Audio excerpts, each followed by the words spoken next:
I love that song, Laura Lee. Yeah, I love that. That was amazing. Yeah. Thank you for sharing your gifts with us. Thank you. And Thank you for letting me share my gifts with you. Yeah, you know, Having me share my gifts with Isn't you. it fun? And thank you, Sylvia, for finding Laura Lee for us, Yeah. because wow, we are so very blessed. Well, hello, everyone. I'm happy to see you.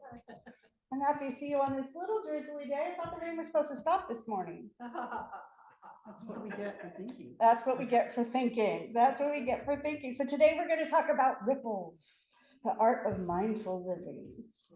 Mindful living. You know, Thich Nhat Hanh shares this story. Let's see if I can find it here. It says there's a Zen story in circles about a man and a horse. Or there's a story in Zen circles about a man and a horse. And the horse is galloping quickly, and it appears that the man on the horse is going somewhere important. And another man standing alongside the road shouts, "Where are you going?"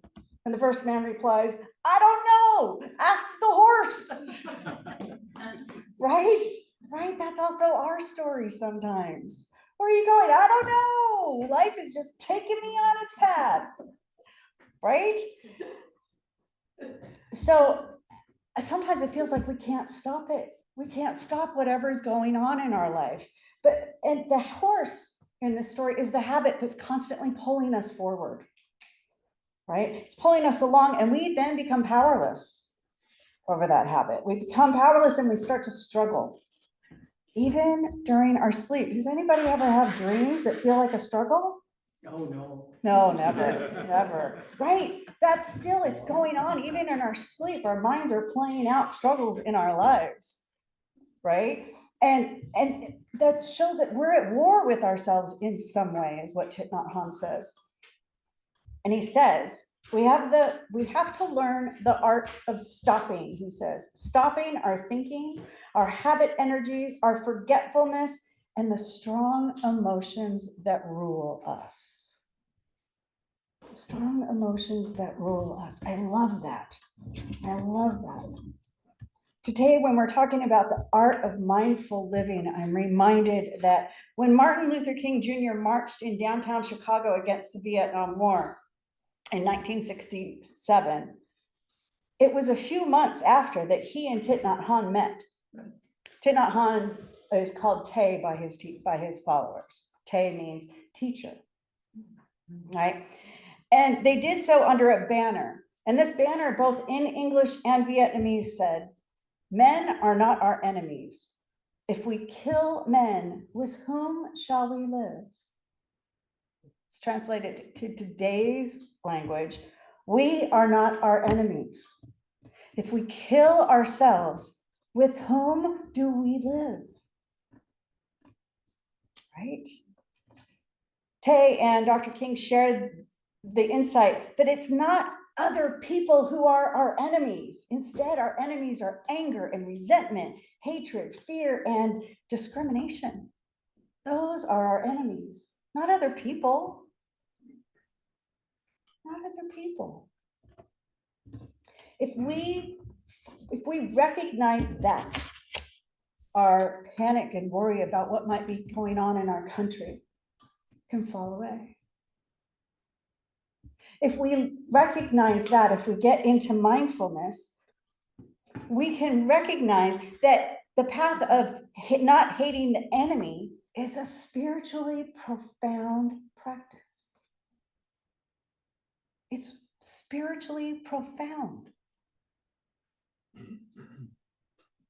Wow. Science of Mind teaches that our thoughts create our reality. What we pay attention to is what is real to us. This, it's called biased attention. It's kind of a confirmation bias where we selectively focus on information that we want to receive. Last night, I was sitting and talking with Mark and our house guest, Scott. And Scott, he's not our house guest. We brought him up here to work on the house. He is working hard. And he came in this morning and he helped set up the room. Thanks, Scott. We were talking about all the silly things that we're seeing in government. And I felt my temperature start to rise within. I felt my temperature start to rise, and I said, you know, I need a good joke right now. Anybody got a good joke? And Scott shared one. I can't share it here. It was inappropriate. It was a really good. It was a really good joke, right, George? But it broke the energy, it broke the tension, and it allowed us to shift our conversation from here, where we were starting to get disgusted with what we were talking about, to somewhere else. And in fact, what I did is after dinner, I turned on CBS Sunday Morning. I record it every week. Anybody else watch it? CBS Sunday Morning is a news show. And it's generally, they'll give you a little bit of news, but they give you news about positive things in the world.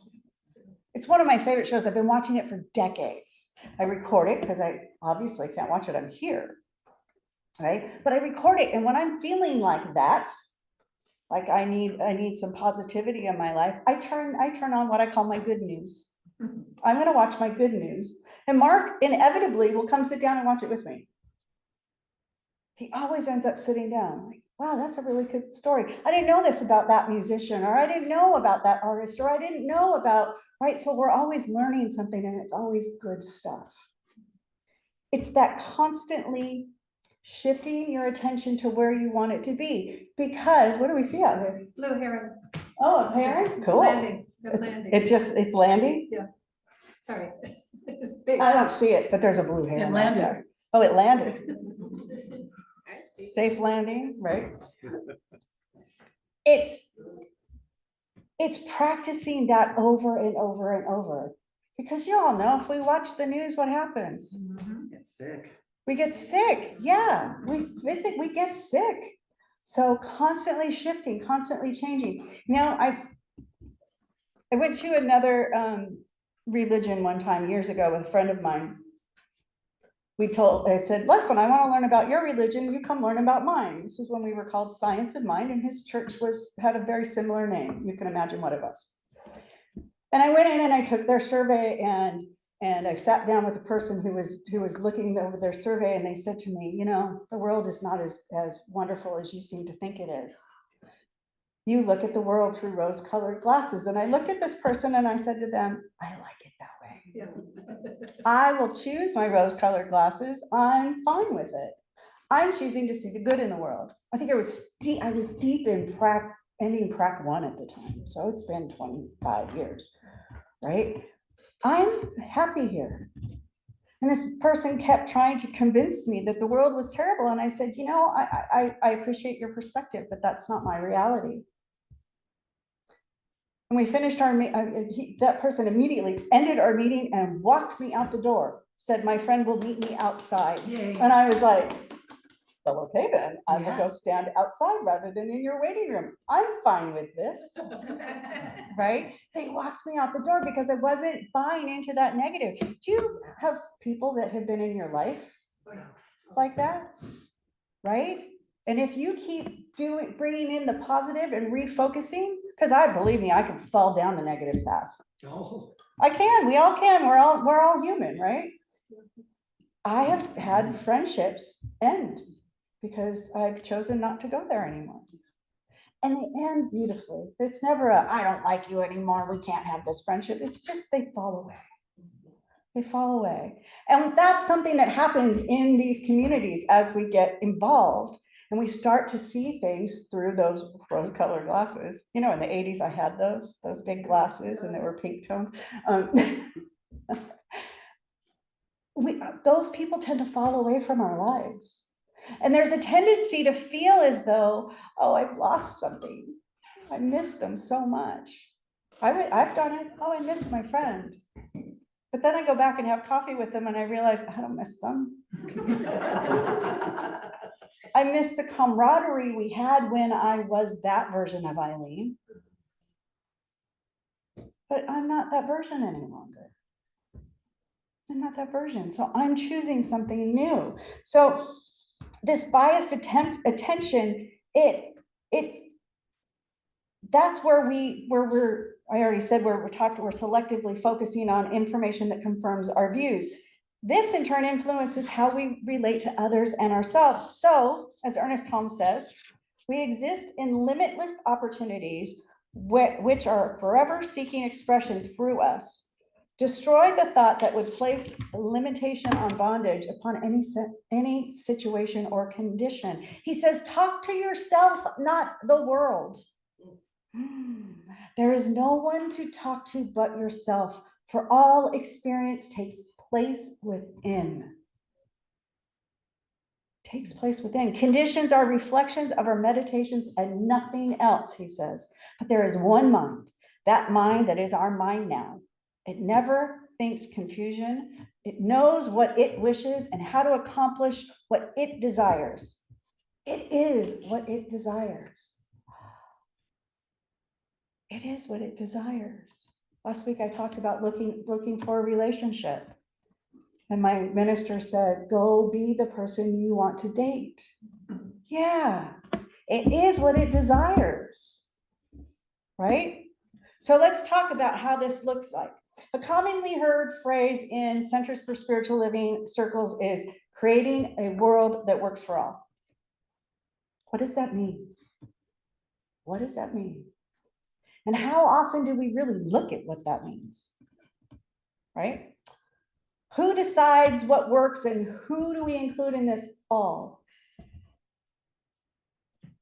Creating a world that works for all. Who are we not including in that? Somebody who thinks differently than we do? Somebody who is acting out of alignment with how we think they should be acting?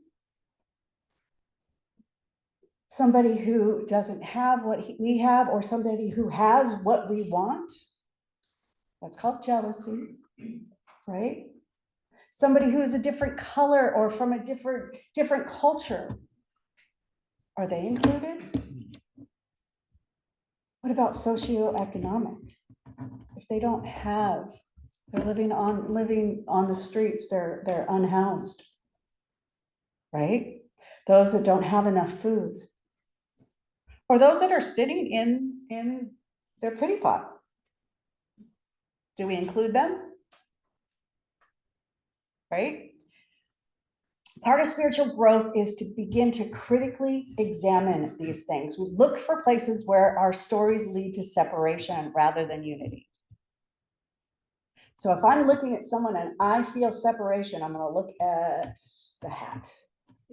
I don't know whose hat it is. It's David. Sorry, David. It's not your hat in this moment, but I'm going to look at David's hat on the piano and I'm going to, my first reaction is, oh, that hat is beige, tan. It's different. My hat's white. Or my hat's pink. That hat's different than me, right? If that's my first response, that's my underlying bias. That's my underlying bias. And I'm going to tell you, I have that. I have that. We all have that. There's no place for it to stop it, for us to stop it, except for to regularly notice, oh, that hat is tan. What is it? And what happens after that? Is that hat less than? Is it more than? What were my thoughts? What were my thoughts? I try to be as inclusive as possible, and yet it still sometimes happens. And I will bet it still sometimes happens to each and every one of you. Right? It's in how we were raised. It's everything that we learned growing up. It's the television when we were kids. It's what we saw on the news. It's what we heard our ancestors say. Someday ask me about when my dad called my neighbor across the street an uncomfortable word for me. I was 14, maybe 15. I heard years later, my mother went, wow, she heard the whole thing from inside the house. I just let my dad have it. Because our neighbor was part of our family. They were my extended family. I called those 6 boys across the street my brothers. How dare he say something about one of them? Right? Right? We have to stand up for what we believe. So the second step is that becoming aware of our stories. and to become mindful about how we objectively stereotype others. It happens. It happens. Pema Chodron writes, transformation occurs only when we remember, breath by breath, year after year, to move toward our emotional distress without condemning or justifying our experience. So 2 weeks ago, when I saw someone that was different than me and I had a quick judgment and I realized it, I went, oh, whoa, that was a quick judgment. Was that really how I feel? What's the truth in this situation? I had this whole conversation in the car, in the parking lot of the store I was going to. Like, wait, this isn't who I choose to be in the world. Where did this come from? It's by recognizing it and moving it toward that I can shift that. If I just blow it off like it's no big deal, then it happens again. It happens again. So being fully aware, that's the mindfulness part. Being fully aware that first thought is generally the most unfiltered thought, and it reflects our hidden beliefs and biases. So then what we do is we seek to free ourselves from these hidden beliefs, biases, stereotypes, and the lifelong practice that it is. All of life is a practice. We never get to stop.